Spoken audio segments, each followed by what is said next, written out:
मेरी बेटी ने मुझे अपने घर पर अपने मदद के लिए बुलाया था। जैसे ही मैं उसके घर पहुंची, दामाद ने मेरी स्वागत सत्कार शुरू कर दिया। एक बार तो आधी रात को दामाद अचानक मेरे कमरे में आया। मेरे बगल में आकर उसने मेरी चादर के ऊपर से हाथ फेरते हुए कहा, सासू माँ, आपकी बेटी अब बहुत थकी हुई है, अब वह पुरानी लगने लगी है, अब आप ही मुझे खुश रख सकेंगी। दामाद ने मुझे सांस लेने का भी समय नहीं दिया। वह रात से लेकर सुबह के 3 बजे तक लगातार नमस्ते दोस्तों, आज की इस कहानी में आपका स्वागत है। मेरा नाम राधिका है और आज मैं आपको अपना और अपनी बेटी की कहानी सुनाने जा रही हूं। तो दिल को थाम कर सुनिए। मेरी बेटी को उसके ऑफिस के काम से घर के कामों के लिए समय नहीं मिल रहा था। एक दिन उसका मुझे फोन आया और उसने कहा, माँ, मुझे घर के कामों में आपकी बहुत ज़रूरत है, कुछ दिन मेरे पास आओगी क्या? बेटी की चिंता में मैं तुरंत उसके घर चली गई। मुझे देखते ही बेटी से ज्यादा दामाद खुश हो गए। वे मेरी इतनी सेवा सत्कार क्यों कर रहे थे, यह मुझे समझ नहीं आ रहा था। लेकिन दामाद अचानक से बदल गए थे। मुझे देखते ही मेरी बेटी ने मुझे गले लगाया, उसके पीछे दामाद ने भी मुझे गले लगाया। इससे पहले उन्होंने कभी मुझे इस तरह से गले नहीं लगाया था। अचानक उनमें इतना बदलाव कैसे आ गया, यह मेरी समझ में नहीं आया। जब दामाद ने मुझे गले लगाया तो मुझे बहुत शर्म महसूस हुई। मेरी बेटी सरिता ने अपने पति के इस व्यवहार पर ध्यान भी नहीं दिया। जैसे ही मैं बेटी के घर पहुंची, उसने मुझसे कहा कि वह मेरे हाथों से बनी उसकी पसंदीदा सब्जी खाना चाहती है। आते ही मैं फ्रेश होकर बेटी के किचन में चली गई। उस रात दामाद और बेटी दोनों बड़े चाव से खाना खा रहे थे। खाना खत्म होते ही सरिता बोली, माँ, आज के हाथ का खाना खाकर बहुत अच्छा लगा। उसके कहने पर दामाद ने भी हामी भरते हुए कहा, मुझे तो ऐसा लग रहा है जैसे बहुत दिनों बाद पेट भर करर खाया हो। दामाद ने मेरी तारीफ किया तो सरिता ने अपने पति को गुस्से से देखना शुरू कर दिया। वह बोली, सुमित, मेरी माँ के सामने मेरी बुराई मत करो। तुम ऐसा बोल रहे हो जैसे मैं रोज खाना बनाती ही नहीं हूं। क्या तुम रोज बाहर मेस में खाते हो? उन दोनों के बीच तू मैं शुरू हो गई। तब मैंने दोनों को शांत करते हुए कहा, सरिता, छोटी छोटी बातों को बड़ा मत बनाओ। दामाद तो बस मजाक में तुम्हारे सामने मेरी तारीफ कर रहे होंगे। वैसे भी रोज तो मैं यहां नहीं रहती। तुम ही अपने पति का ख्याल रखती हो, शायद वे सिर्फ हंसी मजाक कर रहे हो। मैंने अपनी बेटी से यह कहा क्योंकि मैं दामाद को कुछ कह नहीं सकती थी। खाना खत्म होते ही सरिता हाथ धोकर अपने कमरे में चली गई। मैं डाइनिंग हॉल साफ करने लगी। मेरी मदद के लिए दामाद थे। वे बोले, सरिता को तो कोई परवाह ही नहीं है माँ। इतने दिनों बाद आप घर आई, फिर भी वह पहले ही दिन से आपके ऊपर सारा काम छोड़कर मोबाइल लेकर कमरे में चली गई। यही तो रोज का हाल है। दामाद की बात से सहमत होकर मैंने डाइनिंग टेबल से बर्तन उठाए। तभी दामाद भी मेरी मदद के लिए किचन में आ गए। किचन से जाते वक्त दामाद ने अचानक मेरे हाथ पकड़ लिए। फिर दामाद जी बोले, सासू माँ, सच में आपके हाथों में जादू है। आपके हाथ का खाना खाकर मन बहुत प्रसन्न हो गया। आगे भी मुझे आपके इस तरह के अलग अलग रूप देखने को मिलेंगे। मेरा ना कोई साला है और ना कोई साली। मेरे ससुराल में तो आप ही एक है। अब चाहे साला, साली और बहनोई की हंसी मजाक हो या सासू माँ की देखभाल, ये सभी रिश्ते आपको ही निभाने हैं। अब मैं आपको यहां से जल्दी जाने नहीं दूंगा। मुझे दामाद का प्यार समझ में आया, लेकिन इसके पीछे उनका क्या मकसद था, इस पर मैंने ज्यादा गहराई से सोचा नहीं था। इसी तरह कुछ दिन और बीत गए। मुझे बेटी के घर आए कुछ ही दिन हुए थे, तभी मैंने महसूस किया कि उन दोनों पति पत्नी के बीच कुछ ठीक नहीं था। लगातार 3 दिन से मुझे रात को उनकी बड़बड़ाहट और दामाद की आवाज उनके कमरे से सुनाई दे रही थी। वह बात प्रेम की तो बिल्कुल नहीं थी। उन दोनों के बीच कुछ गड़बड़ थी, ये मुझे साफ महसूस हो रहा था, क्योंकि जब से मैं वहां आई थी मैंने उन्हें कभी साथ में हंसते खेलते नहीं देखा था। एक दिन शाम को सरिता ऑफिस से जल्दी घर आ गई। उसे घर पर देख मैं 2 कप कॉफी लेकर उसके कमरे में चली गई। मुझे उससे थोड़ी बात करनी थी। कॉफी का बहाना लेकर मैं उसके कमरे में गई। मैंने उसके हाथ में कॉफी का कप दिया, लेकिन वह मुझसे बात करने के बजाय मोबाइल में व्यस्त थी। तब मैंने उसका मोबाइल खींचते हुए बोली, सरिता, क्या मुझे यहां बुलाने का मकसद यही है कि मैं तुझे मोबाइल खेलते हुए देखूं? मैं आई हूं और तू मुझसे 2 मिनट भी बैठकर बात नहीं कर रही। अरे 2 शब्द मां से तो बोल। और अगर तुझे बात नहीं करनी तो मुझे तुझसे बात करनी है। जैसे ही मैंने उसका मोबाइल छीन लिया, उसका ध्यान मेरी ओर हो गया। वह बोली, बोलो मां, तुम्हें मुझसे क्या इतना जरूरी बात करनी है? तब मैंने उससे कहा, सरिता, तू खुद को इतनी कूल दिखाती है क्या? सच में तू वैसी ही है क्या? सच में तुम्हारे घर का माहौल इतना कूल है? मेरी बातों पर सरिता के चेहरे पर एक सवाल या निशान उभर आया। वह बोली, मां, तुम क्या बोल रही हो? मुझे तो कुछ समझ में नहीं आ रहा। जो बोलना है सीधे बोलो। अब तुम टीचर नहीं हो और ना मैं तुम्हारी स्टूडेंट, जो तुम मुझसे इतनी सख्ती से बात कर रही हो। सरिता के कंधे पर हाथ रखकर मैंने उसे से कहा, अरे पिछले 3 दिनों से रात को मुझे तुम्हारे कमरे से तुम दोनों की बड़बड़ाहट सुनाई दे रही है क्या? तुम दोनों के बीच सब कुछ ठीक है? अभी तुम्हें बच्चा भी होना है। अभी से ही तुम्हारे बीच अनबन शुरू हो गई है। अभी तो तुम्हें साथ में पूरा जीवन बिताना है। ये सही तरीका नहीं है। मेरी बातों का जवाब देते हुए सरिता बोली, मां, मुझसे कहने के बजाय समीर से कहो, क्योंकि हमेशा वही झगड़ा शुरू करता है। उस दिन भी देखा ना, कैसे वह खाने की टेबल पर मुझे कुछ भी बोल रहा था। फिर वह बोली, मां, अब तुम ही बताओ। मैं ऑफिस में भी थक जाती हूं, ऊपर से घंटों ट्रैफिक में फंसकर घर आना पड़ता है। अब 3 दिन से तुम घर आई हो तो मुझे थोड़ी राहत मिली है, नहीं तो रोटियां बेलते वक्त भी मेरी आंख लग जाती थी। अब इतनी थकान के बाद भी मैं समीर को कैसे समय दूं? समीर तो कुछ समझने को तैयार ही नहीं है। और वैसे भी तुम्हें यहां बुलाने का आइडिया उसी का था। वह कह रहा था कि सासू मां के आने से तुम्हें भी थोड़ा आराम मिलेगा। तुम यहां आई हो तो उसकी खाने की शिकायतें भी थोड़ी कम हो गई हैं। नहीं तो हर बात में ये ऐसा और वह वैसा ही चलता रहता था। तुम्हें बुलाने से पहले वह कह रहा था कि जब मेरी सासू मां आएंगी तो मैं उनसे सारी ख्वाहिशें पूरी करवाऊंगी।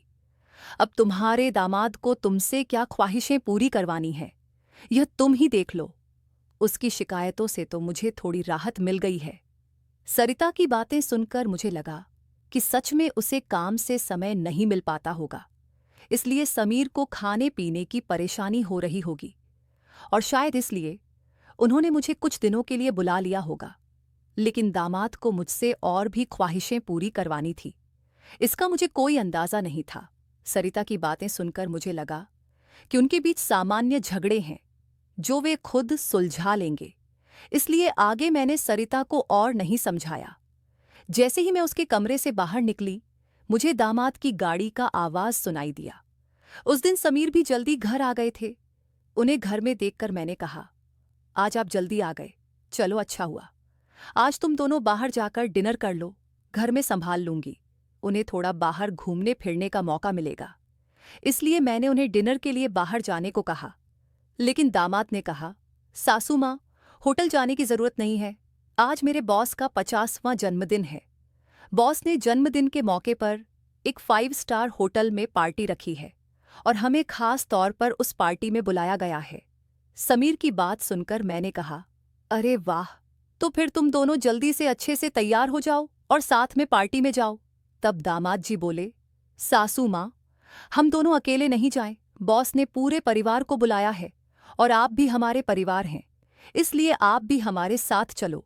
तब सरिता भी मुझसे जिद करने लगी। उसने कहा, मां, घर पर तुम अकेले बैठी क्या करोगी? तुम भी हमारे साथ चलो, तुम्हें भी अच्छा लगेगा। एक तो जब से तुम यहां आई हो, मैं तुम्हें कहीं बाहर घुमाने भी नहीं ले जा पाई। मैं छुट्टी लूंगी तो लूंगी, पर अभी तो तुम हमारे साथ बाहर चलो। कम से कम तुम्हारा भी मन थोड़ा हल्का हो जाएगा। उन दोनों का इतना जोर बढ़ गया कि मुझे भी उनके साथ जाने के लिए तैयार होना पड़ा। मैं हमेशा कहीं भी जाती थी तो अपने साथ 1-2 पार्टी वियर कपड़े रखती थी। इस बार भी मैंने पिंक रंग की नेट वाली साड़ी साथ रखी थी। मैंने वही साड़ी पहनकर अच्छे से तैयार होकर कमरे से बाहर आई।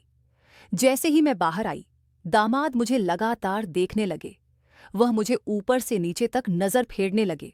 उन्होंने कहा, आज आपको सास मां कहने में मुझे शर्म आ रही है, क्योंकि आप किसी भी तरह से उम्र दराज नहीं लग रही हैं। आज तो आप किसी हीरोइन से कम नहीं लग रही हैं।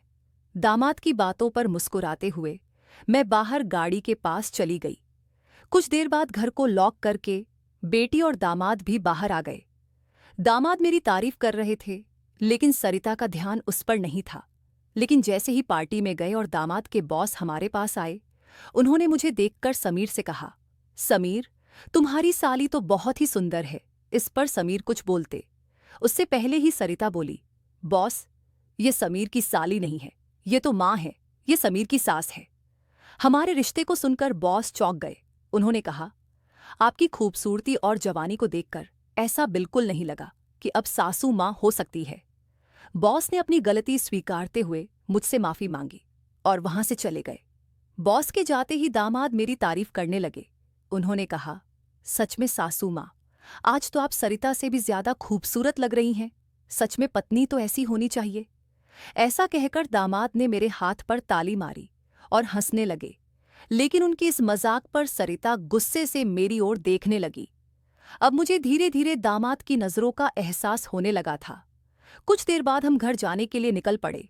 घर पहुंचते ही सरिता और मैं एक साथ गाड़ी से उतरे।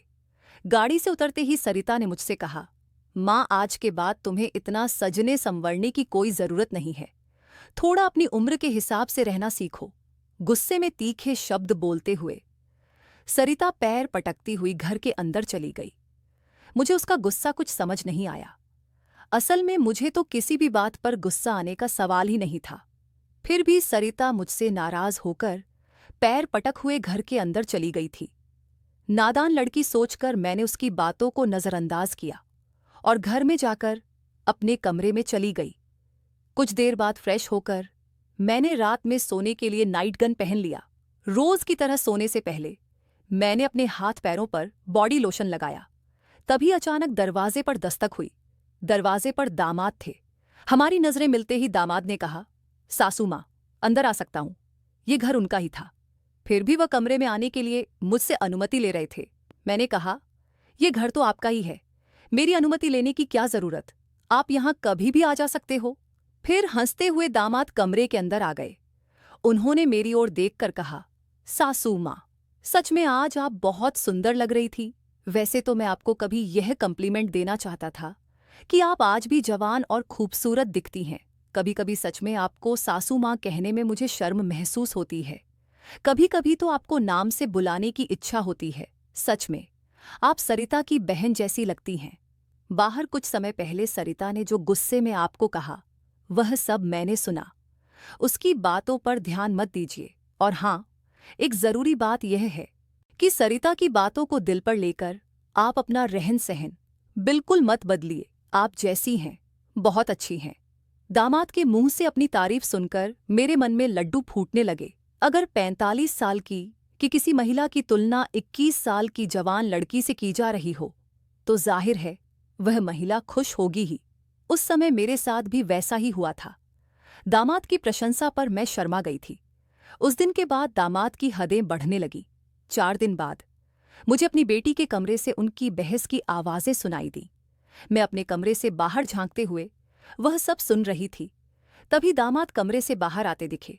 दामाद को बाहर आते दे मैं जल्दी से अपने कमरे में चली गई। मैं कमरे की लाइट बंद करने ही वाली थी कि समीर मेरे कमरे में आ गया। वह काफी गुस्से में लग रहा था। मैंने उसे एक गिलास पानी दिया और पूछा, सब ठीक तो है ना? इस पर दामाद बोले, सासू माँ, आपकी बेटी और आप में कितना फर्क है। शादी के बाद पति से कैसा व्यवहार करना चाहिए, उसे कैसे खुश रखना चाहिए, आपने सरिता को कुछ भी नहीं सिखाया। जब भी मैं उसके पास जाता हूं, वह मुझसे एक ही बात कहती है कि मैं बहुत थक गई हूं। आपकी बेटी अब पूरी तरह बूढ़ी दिखने लगी है। उसके सामने आप जवान लगती हैं। कहाँ आपकी जवानी और कहाँ सरिता की समय से पहले आई बुढ़ापा। मैंने शांत रहकर समीर की सारी बातें चुपचाप सुनी। उनकी बातें खत्म होते ही मैंने उसे समझाते कहा, दामाद जी, आप गुस्सा मत कीजिए। सरिता अपने ऑफिस के काम में पूरी तरह थक जाती है, इसलिए वह थोड़ी परेशान हो गई है। कुछ दिन आप दोनों बाहर घूमने चले जाइए, सब कुछ ठीक हो जाएगा। काम की भागदौड़ में खुद के लिए भी समय निकालना जरूरी है। इस पर दामाद बोले, मैं तो सब कुछ करने के लिए तैयार हूं, लेकिन आपकी बेटी को ऑफिस से छुट्टी लेने की इच्छा होगी, तभी मैं भी उसके साथ कहीं जा सकूंगा। मैंने फिर से दामाद को समझाया और उनके हाथ में पानी का गिलास दिया। दामाद से बात करते हुए अनजाने में मेरा हाथ उनके पैर पर रख दिया गया। अचानक दामाद ने अपने पैर पर रखा, मेरा हाथ अपने हाथ से पकड़ा और मेरे हाथ से गिलास को एक ओर रखते हुए दूसरे हाथ से मेरे चेहरे से बाल हटाकर बोले, सासू माँ, आप सच में बहुत सुंदर हैं। आपको देखकर तो सरिता को देखने की इच्छा ही नहीं होती। कहाँ आपके चेहरे का तेज और कहाँ सरिता की झुर्रियां। दामाद मेरे सामने मेरी बेटी की बुराई कर रहे थे। मैंने उन्हें कहा, आप मेरी सुंदरता की तारीफ कर रहे हैं, इसके लिए धन्यवाद, लेकिन जिस लड़की के बारे में आप बुरा भला कह रहे हैं वह मेरी बेटी है, यह मत भूलिए। दामाद बोले, सासू माँ, मैं कुछ गलत नहीं कह रहा हूं, जो सच है वही कह रहा हूं। अब सरिता बूढ़ी दिखने लगी है तो क्या करूं आपके सामने, वह सच में फीकी पड़ती है। आपकी सुंदरता बेहद मनमोहक है। बोलते बोलते दामाद की नज़र मुझ पर टिकने लगी थी। तब मैंने उनसे कहा, अब काफ़ी रात हो गई है, आपको जाकर सो जाना चाहिए, नहीं तो सरिता यहाँ आ गई तो वह और नाराज़ हो जाएगी। मैंने दामाद को जैसे तैसे अपने कमरे से बाहर किया, नहीं तो वह रात भर मेरे कमरे में ही बैठे रहते। खैर जो भी हो, लेकिन समीर ने मेरी जो प्रशंसा की वह मुझे बहुत पसंद आई। अगले दिन शाम को जब दामाद ऑफिस से घर आए तो उन्होंने कहा, सासू माँ, कल मुझे 2 टिफ़िन पैक कर दीजिए और वह भी भरकर। जब से आप मेरा टिफ़िन बना रही हैं ऑफिस में, मेरी क्रेडिट कुछ ज़्यादा ही बढ़ गई है। मेरे दोस्त रोज़ मेरे टिफ़िन की तारीफ करते रहते हैं और आज तो मेरे बॉस ने भी मेरी तारीफ की। सबको लगा कि मेरी पत्नी ने इतना अच्छा खाना बनाया है, लेकिन मैंने सबका भ्रम दूर कर दिया और उन्हें बताया कि यह जादू मेरी पत्नी के हाथों में नहीं बल्कि मेरी सासू माँ के हाथों में है। कल मेरे बॉस ने आपसे टिफ़िन मांगा है और हाँ, टिफ़िन के साथ आप भी अच्छे से तैयार रहिएगा क्योंकि बॉस ने आपको भी मिलने के लिए बुलाया है। मेरे दोस्तों को भी आपसे मिलने की इच्छा है। दामाद मेरी तारीफों के पुल बांध रहे थे, तभी सरिता वहीं बैठी थी। बातें करके समीर डाइनिंग हॉल से बाहर चले गए। मैं भी किचन में रात का खाना बनाने जाने लगी।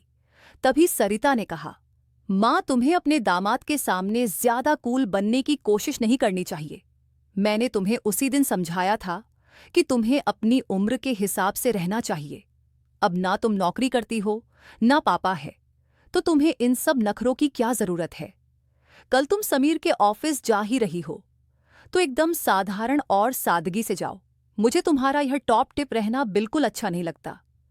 मेरी अपनी बेटी मुझ पर हुक्म चलाने लगी थी।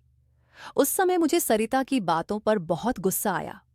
मैंने उससे कहा, सरिता, उस दिन मैंने तुम्हें बच्चा समझकर कोई जवाब नहीं दिया, लेकिन अब तुम्हारी हिम्मत बढ़ती जा रही है। याद रखना, मैं तुम्हारी माँ हूं, यह मत भूलना। मुझसे बात करते समय अपनी जुबान का ख्याल रखो। एक बात तो तुम्हें भी अच्छे से पता है कि मुझे हमेशा से टॉप टिप रहने की आदत है। मैं अपनी आदत किसी के कहने से नहीं बदलूंगी। इंसान जितना अच्छा रहता है उतना ही फ्रेश दिखता है, यही मेरा मानना है। तुम चाहे कुछ भी कहो, मैं अपनी रहन सहन नहीं बदलने वाली। अगर किसी को बदलना है तो तुम खुद को बदलो, अपना चिड़चिड़ा स्वभाव बदलो। कभी कभी तो मुझे लगता है कि तुम मेरी ही बेटी हो या नहीं। उस दिन पहली बार मैं अपनी बेटी से इतने गुस्से में बात कर रही थी। इससे पहले सरिता ने भी कभी मुझसे इतने कटु शब्दों में बात नहीं की थी। इसलिए उससे गुस्सा होकर मैं किचन में चली गई। उस रात खाना खाते समय भी मैंने किसी से बात नहीं की। अगले दिन दोपहर के 1 बजे के बाद मुझे मेरे दामाद का फ़ोन आया तो मैं तैयार होकर उनके ऑफिस जाने के लिए निकली। शाम को मैं और समीर साथ ही घर लौटे। मुझे और समीर को साथ देखकर सरिता और भी ज्यादा नाराज हो रही थी। अब मुझे उसकी नाराजगी से कोई फर्क नहीं पड़ता था। वह तो अपने पति को भी खुश नहीं रख पाई थी। मैंने भी अब उससे किसी तरह की कोई उम्मीद नहीं रखी थी। लेकिन इधर मेरे दामाद अब मुझसे बहुत अच्छे से पेश आने लगे थे। हर 2-3 दिन में वो मुझसे कहते कि उनके ऑफिस में उनके दोस्तों ने या कभी उनके बॉस ने मुझसे मिलने के लिए बुलाया है। उस दिन भी सुबह नाश्ता करते समय दामाद ने मुझसे कहा, सासू माँ, घर के सारे काम जल्दी निपटा लीजिए क्योंकि आज भी आपको ऑफिस जाना है। मैंने उनकी बात पर सहमति जताई। जैसे ही समीर ऑफिस के लिए निकले, सरिता ने मुझे घेर लिया। उसने कहा, माँ, मैं कुछ दिनों से देख रही हूं, रोज तुम अपने दामाद के ऑफिस जा रही हो, शाम को उनके साथ हंसती खेलती घर लौटती हो। अब भी तुम दोनों में सास दमाद का रिश्ता बरकरार है। या फिर सीमाएं पार हो गई हैं? उस समय सरिता कुछ ज्यादा ही बोल गई थी। मैंने उस पर जोर से चिल्लाई, फिर भी उसे कोई फर्क नहीं पड़ा। उसने कहा, मुझ पर चिल्लाने की बजाय एक बार यह सोचो कि तुम्हारा और तुम्हारे दामाद का रिश्ता किस मोड़ पर जा रहा है। अगर मेरी बात समझ में नहीं आई तो तुम यहां से जा सकती हो। उसकी बातें सुनकर मेरी आंखों से आंसू बहने लगे। मेरे आंसुओं की परवाह किए बिना सरिता ऑफिस चली गई। उसके बाद 5 घंटे बीत गए, लेकिन मैं अपने कमरे में बैठी आंसू बहाती रही। समीर के लगातार फोन आ रहे थे, लेकिन मैंने फोन उठाने से इनकार कर दिया। 5 घंटे बाद मैंने खुद को संभाला और अपना बैग पैक करने लगी। जैसे ही मैं सरिता के घर से निकलने लगी, दरवाजा खोलते ही मैंने देखा कि बाहर मेरा दामाद गाड़ी पार्क कर रहा था। मुझे अचानक जाता देख उन्होंने मेरा हाथ पकड़ा और सीधे घर के अंदर ले आए। कमरे में पहुंचते ही समीर ने मेरा बैग खाली कर दिया। वह बोले, सासू माँ, ये क्या हो रहा है? आप बिना कुछ कहे यहां से क्यों जा रही हैं? मैंने उन्हें सरिता की बात कुछ नहीं बताई। मैंने कहा, मेरे कारण शायद आपके रिश्ते में दूरियां आ रही हैं। अब मुझे भी यहां आए काफी दिन हो गए हैं। मैं अपनी बेटी का घर नहीं तोड़ना चाहती। आप अपने जीवन में खुश रहिए। अब मुझे यहां से जाना चाहिए। मैं फिर से अपना बैग पैक करने लगी। तभी दामाद ने मुझे अपनी ओर घुमाई। फिर मेरे कंधे पर हाथ रखकर उन्होंने कहा, सासू माँ, जरूर सरिता ने आपको कुछ बुरा भला कहा होगा। मैंने आपको पहले ही समझाया था कि उसकी बातों पर ध्यान न दे। वह मूर्ख है, उसे खुद को संभालना नहीं आता। मुझे तो लगता कि आपकी बेटी आपसे जलने लगी है। जो लोग जलते हैं वे दुआ नहीं देते, इसलिए आपको भी बेफिक्र होकर ठाठ से रहना चाहिए। समीर मुझे हंसाने की कोशिश करने लगे। मेरी आंखों में आंसू देखकर उन्होंने मेरे आंसू पछे और कहा, किसी की बातों से इतना हताश मत होइए, मैं आपके साथ हूं। उनके बोलने में एक अलग ही प्यार था। उस दिन के बाद से रोज रात को जब सरिता सो जाती, समीर मेरे कमरे में आने लगे। अब उनका मेरे कमरे में आना मुझे खटकता भी नहीं था, क्योंकि हमारा रिश्ता एक अलग ही मोड़ पर जाने लगा था। अब समीर मेरे सिर्फ दामाद नहीं रहे। 5 दिन से समीर मेरे कमरे में आ रहे थे। कुछ दिन बाद अचानक मेरे मन में ख्याल आया कि अगर सरिता को यह सब पता चल गया तो इसलिए मैं समीर के सामने यह सवाल रखी। मैंने कहा, समीर, तुम रोज रात को सरिता की नजरों से छुपकर मेरे कमरे में आते हो, लेकिन क्या तुम पक्का करते हो कि वह गहरी नींद में होती है? अगर तुम्हारी लापरवाही के कारण सरिता अचानक मेरे कमरे में आ गई और उसने यह सब देख लिया तो क्या होगा? इस पर समीर ने कहा, सासू माँ, कभी ना कभी हमें इस स्थिति का सामना करना ही होगा। जो काम मेरी पत्नी को करना चाहिए था वह आपने किया। इसमें आपकी क्या गलती है? उसे वक्त रहते सब कुछ समझना चाहिए था। अब वक्त उसके हाथ से निकल गया है। आप ज्यादा चिंता मत कीजिए, नहीं तो आपके चेहरे पर भी झुर्रियां आने लगेंगी। आप चिंता मत करें, बस सरिता के सामने इस रिश्ते को स्वीकार करने का साहस रखिए। हम दोनों बात कर ही रहे थे कि अचानक सरिता कमरे में आ गई। मैंने उसका नाम लिया ही था कि वह वहां मौजूद हो गई थी। हम दोनों सास और दामाद एक दूसरे को देखने लगे। सरिता तो हमें साथ देखकर हमारी ओर बस देखती ही रह गई थी। उसने कहा, मुझे तुम दोनों पर पहले ही शक हो गया था समीर। तुम्हें क्या लगा कि तुम रोज रात को मुझे चकमा देकर जाते हो और मुझे इसका बिल्कुल पता नहीं चलता? मैं तो बस मौके का इंतजार कर रही थी, क्योंकि मुझे तुम दोनों को रंगे हाथ पकड़ना था। अब तो मैंने तुम्हारी सारी बातें रिकॉर्ड कर ली हैं और तुम्हें इस हालत में भी देख लिया है। सरिता बोल ही रही थी कि तभी समीर का फोन बजा। उसने मेरा हाथ छोड़ दिया और कमरे से बाहर चला गया। थोड़ी देर पहले जब वह मुझे समझा रहा था तो उसने मेरा हाथ पकड़ रखा था। कुछ ही मिनटों बाद वह एक शख्स को लेकर कमरे में वापस आया। वह तीसरा शख्स और कोई नहीं बल्कि समीर का बॉस था। उसे आधी रात को घर में देखकर सरिता चौंक गई। उसने बॉस की ओर देखकर कहा, आप इस समय यहां कैसे बॉस? आश्चर्यचकित होकर सरिता को देख रहे थे। तब सरिता बोली, आप यहां क्यों आए हैं ये तो मुझे नहीं पता, पर मुझे अब एक गवाह मिल गया है। वह बॉस के सामने मेरे और मेरे दामाद के रिश्ते के बारे में बकवास करने लगी। तभी समीर के बॉस यानी रघुवीर जी सरिता की ओर देखकर बोले, सरिता, तुम ये क्या बकवास कर रही हो? तुम्हें पता है तुम अपनी माँ और अपने पति के बारे में क्या कह रही हो? अब तो सरिता और भी ज्यादा बकवास करने लगी। तभी समीर उस पर चिल्लाया। उसने कहा, मैं अभी तक सब सुन रहा था। मुझे पता था कि तुम समझदार नहीं हो, इसलिए मैंने तुम्हें कुछ नहीं बताया। लेकिन अब तुम बॉस के सामने कुछ भी बकवास करने लगी हो। शायद अब तुम्हें सच बताने का समय आ गया है। मैं समीर को शांत रहने के लिए कह रही थी, लेकिन उसने मेरी एक न सुनी। वह बोला, माँ, अब और कितने दिन आप यह सब बातें छुपाकर रखेंगी? इस तरह मन मारकर जीवन को सुखमय नहीं बनाया जा सकता। जीना है तो खुले दिल से जियो। आपको किसी से डरने की जरूरत नहीं है, क्योंकि आपने कोई अपराध नहीं किया। समीर ने सरिता से कहा, सरिता, पिछले कुछ दिनों से मैं इस कमरे में आ रहा हूं, यह सच है। लेकिन मैं इस कमरे में क्यों आ रहा था, इसका कारण वह नहीं है जो तुम सोच रही हो। इसका असली कारण कुछ और ही है। मैं यहां इसलिए आता था ताकि अपने बॉस को तुम्हारी मां के कमरे में सुरक्षित छोड़ सकूं। मैं तुम्हारी मां के साथ नहीं, बल्कि मेरे बॉस होते थे। जिस दिन हम बॉस के जन्मदिन की पार्टी में गए थे, उस रात जब हम पार्टी से घर लौटे थे, तो मैंने तुम्हारी मां को उनके कमरे में रोते हुए देखा था। उसी रात बॉस ने मुझसे तुम्हारी मां का फोन नंबर भी लिया था। उस रात बॉस बार बार तुम्हारी मां को फोन कर रहे थे।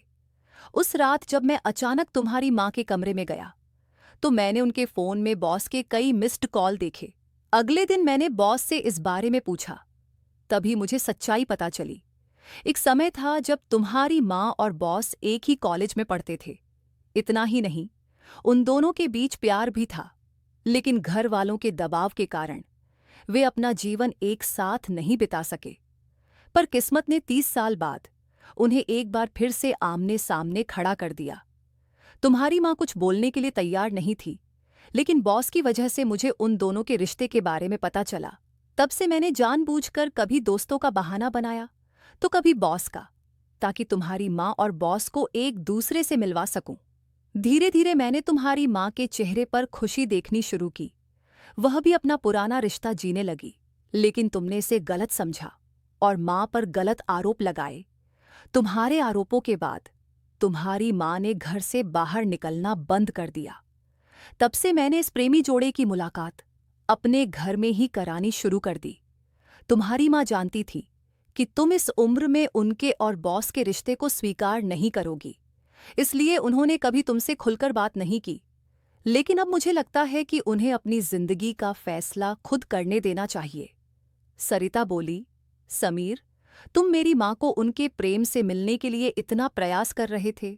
तुम दामाद होकर भी कोई आपत्ति नहीं कर रहे थे और मेरी मां को एक बार फिर से जीने का मौका दे रहे थे।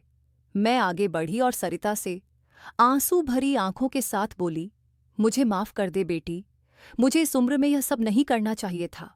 मुझे रघुवीर से फिर से नहीं मिलना चाहिए था। लेकिन तू चिंता मत कर, सुबह होते ही मैं यहां से चली जाऊंगी। मैं रघुवर से कभी नहीं मिलूंगी। इस उम्र में मुझे यह बातें तुम्हारे मुंह से सुनने से पहले ही मैं यहां से चली जाती हूं। मेरी आंखों में आंसू देखकर सरिता बोली, मां, मुझे माफ कर दो, मैंने तुम्हें समझा ही नहीं ना। मैंने कभी तुम्हारे अकेलेपन को महसूस किया। अब वह समय तो बीत गया, पर अगर तुम मेरे लिए जी सकती हो, तो फिर मैं तुम्हारी खुशी में क्यों नहीं शामिल हो सकती? तुम्हारे समय में दादा ने तुम्हारी शादी नहीं ने दी होगी, लेकिन अब मैं उनके नक्शे कदम पर नहीं चलूंगी। मैं तुम्हें और बॉस को आपके आगे के जीवन के लिए ढेर सारी शुभकामनाएं देती हूं। बॉस, मुझे मेरे पिता के रूप में स्वीकार है। बेटी की सहमति सुनकर मेरी आंखों में आंसू भर आए। रघुवीर भी मेरी तरह ही अपने जीवन में अकेले थे। अगले 3 दिनों के भीतर मेरी और रघुवीर की रजिस्टर्ड मैरिज मेरी बेटी और दामाद की मौजूदगी में हो गई। शायद यह पहली बार हुआ होगा कि एक बेटी ने अपनी मां की विदाई की थी। मेरी विदाई के समय मैंने सरिता को एक सीख दी। मैंने उससे कहा, सरिता, पैसा सब कुछ नहीं होता, इसीलिए हमेशा पैसे के पीछे भागना छोड़कर कभी अपने परिवार पर भी ध्यान देना चाहिए। कर्तव्यों से भागकर ना तो जीवन पूरा होता है, ना ही खुशियां मिलती हैं। अब समय आ गया है कि तुम अपनी जिम्मेदारियों पर ध्यान दो। सरिता ने मुझसे वादा किया कि आगे से वह अपने घर की जिम्मेदारियों को निभाने में पीछे नहीं हटेगी। मेरी विदाई होते ही सरिता ने पूरे 20 दिनों की छुट्टी ली। शादी के 2 साल बाद मेरी बेटी और दामाद एक बार फिर हनीमून पर गए। तो दोस्तों, शादी और प्यार की कोई उम्र नहीं होती। जहां दिल मिलते हैं वहीं रिश्ते भी अपने आप बन जाते हैं। बस जरूरत होती है एक दूसरे को समझने की। तो मेरे प्यारे दोस्तों, ये थी हमारी आज की छोटी सी कहानी। आपको ये कहानी कैसी लगी कमेंट करके ज़रूर बताएं। अगर आप ऐसी ही और भी इंटरेस्टिंग और रोमांटिक कहानियां सुनना चाहते हो तो चैनल को सब्सक्राइब ज़रूर कर ले और बेल आइकन ऑन कर ले, ताकि आपको मेरी आने वाली नई वीडियो की सूचना तुरंत मिल सके। कल मिलेंगे एक और नई कहानी के साथ। धन्यवाद।